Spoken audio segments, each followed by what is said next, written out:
hat, and he would go out and check, make sure that you're oystering on your property, and you're taking the right sizes. You want to keep it going. And this poor oyster inspector always wanted to carry a gun because he said it was dangerous out there. So what happens one day, he comes back into his office or back to the main room, the main building, and he is all beat up. He's got knots on his head, black eyes, just bad shape. And he said that these three guys jumped him and beat him up. And he needed a gun. And so he said, I wanted to carry a gun to be protected, and they thought about it, and they said, we'll see. So 6 months or 7 months later, it happened again. He was all beat up. And unfortunately for him, there was a guy under the bridge watching him, and he went and beat himself up because he wanted a gun. So unfortunately for the world, he got a job with the National Park Service, where we worked. And worked with us. And he just was such a strange guy because he would watch us, he'd get behind it, turn his head around and look around and see if he could catch us doing something, like goofing off or whatever. And we did goof off. We did. Yeah, I mean, we were well liked, but because we were good workers. And so we wrote a song about him. And it goes, I want to be a maintenance ranger, live the life of sex and danger, grow up just like Stuart Granger, and be a maintenance ranger. Hi, my name is Lewis Budd, and really I'm a great big putt. But if you put that gun in my hand, then I can be a real man. So give me that government 45, and I'll be the baddest man alive. No more bringing the Boston clam chowder. It'll just be me and the smell of gunpowder. So you never know, there'll come a day when I can grow just like clay and be a maintenance ranger. and then since we were trash men in the morning, Chuck got the phone. He was driving the truck, and I was that picked it. So we had some fly out. No, we gotta tell this from the beginning. Which one? You're talking about,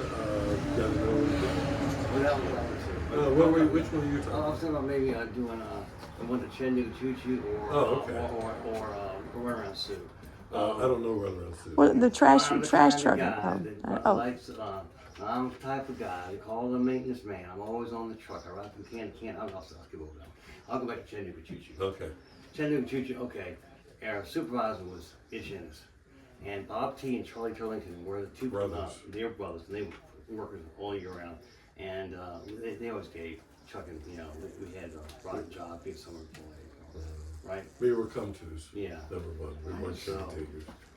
So, that's what it goes. Pardon me, Ish.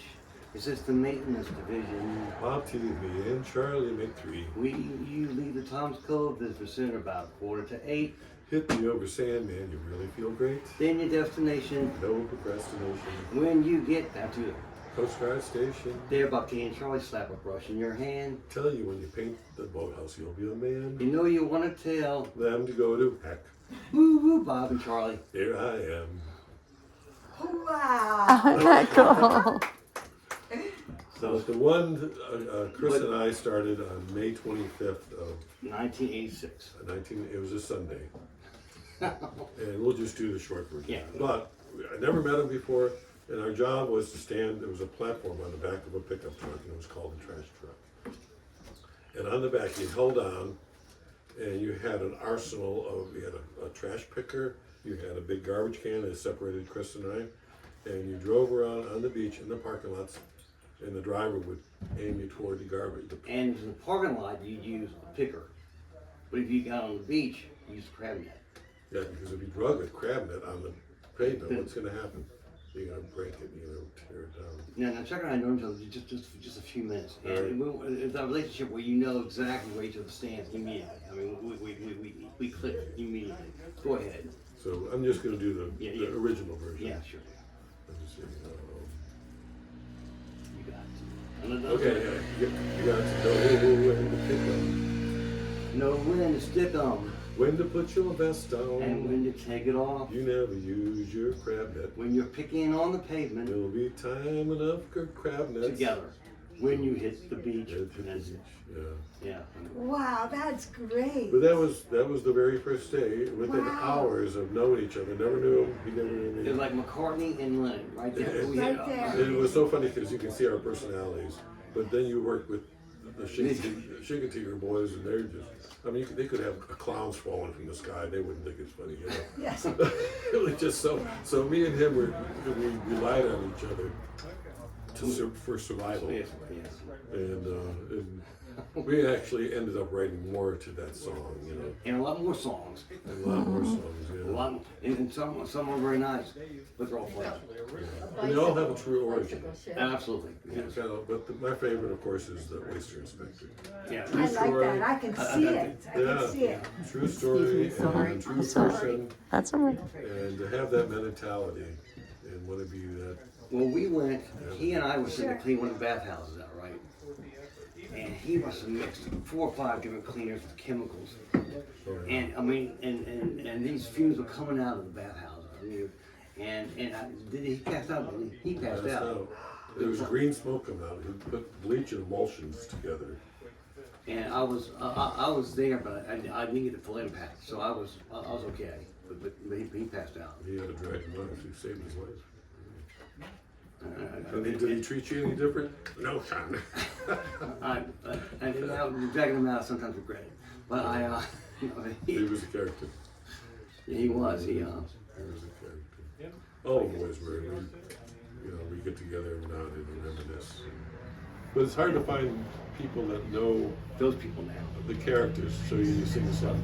I know you. I could tell you enjoyed the songs, but you would have really enjoyed it if you knew all the characters because they're really true to. So we're sitting there one day at lunch, and Bob was talking, and this fly. Go ahead. And this fly keeps buzzing around like they do now this time of year. And they'd land on his nose and he'd talk and they'd land on his teeth. And he'd be like looking at somebody waiting to talk and the fly would be just crawling around and then he's talking. The fly would move up and as soon as he stopped talking, boom, back. Yeah, I'm sitting there going, oh my God, I'm looking at Chuck and Chuck's just like, We were dying. yeah, We were so dying. So in my job, one of my jobs, because Jim Chuck was smarter and better, and the better, he knew how to get things done. I did. My job was to take the pumper truck and put the hose into the portable toilets and suck those out. I didn't like I that had job. to do that. You had to do that, really? Of course, when you were gone, when the season was over, that's what I did. Oh, gosh, I was yeah. the low man on the top. Margie and I would do I'm gonna that. close up Yeah. upstairs.